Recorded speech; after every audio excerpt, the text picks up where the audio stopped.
We are at Dante in New York City, but today we're talking about something very Italian, Aperitivo. And so we are here with Naren Young of Dante and Katie Parla, whose new book, Tasting Rome, is all about the food of Rome. But today we're going to focus on the boozy part of Rome. So cheers, first of all. What do we have in front of us, Naren? Chin chin. This is a little Cina and tonic. A little wake me up for the morning. Bartender's breakfast, we call it. Yeah. Right. And so first of all, what is an aperitivo for those who don't really even know the difference? So the literal translation is aperitif, the drink that you have before dinner in the sort of liminal phase between ending work and going out for a meal. But it's also sort of a way of life, it's a way of interacting with people, and in Italy it is a social ritual. And so for you, what do you think are the best aperitivos for people who want to kind of get started with that pre-dinner ritual? Right. I mean, it's just such a huge spectrum of drinks. So anything that kind of gets you salivating and just gets your kind of palate kind of ready for a meal, and kind of fits into that kind of whole spectrum, I guess, of what an aperitivo is. And so in terms of Roman aperitivos, what makes something particularly Roman? So it's so interesting because until quite recently, the aperitivo ritual in Italy was mainly focused in the north.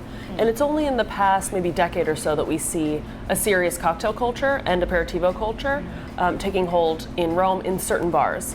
So you'll find everything from the sort of classic Aperol spritz, which is a global phenomenon by this point, right, to Prosecco, and in a handful of bars, a small but growing number, you'll also find creative cocktails sort of derived from the bitter flavors that you encounter from a lot of Italian liqueurs. And so, Naren, what are some of your favorite Italian spirits for people who want to take aperitivo culture for themselves, but they want to keep it in the Italian realm? Right.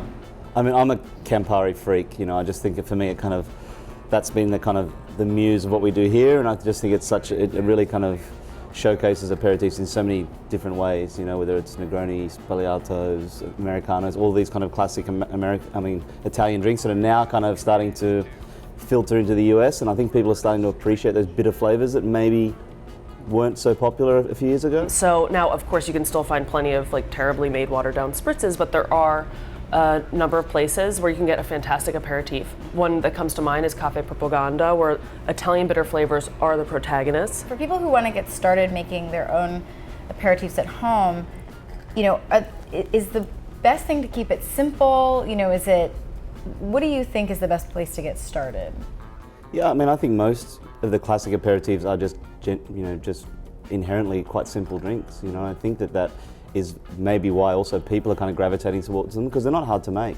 This is a very simple drink. Negroni is just 3 ingredients. So all of these drinks are, you don't need to, have a kind of a mixologist's quiver or, to be kind of really experienced to make them, and I think that's part of the appeal, and they're super refreshing and just, they're just very sessionable. So you have some recipes in the book. Tell me a little bit about the recipes that you found and kind of why they fit into Roman culture so well.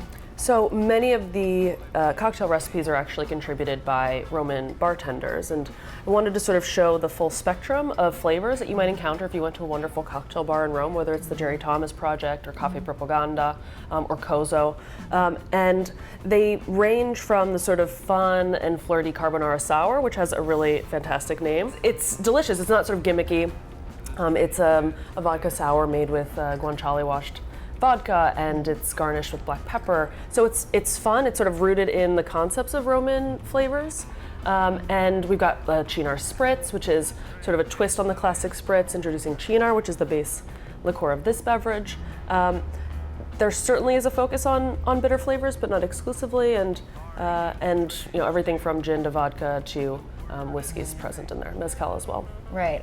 People often, I think everybody thinks of sort of Campari and Aperol, but are there other Italian liqueurs that people should be looking at?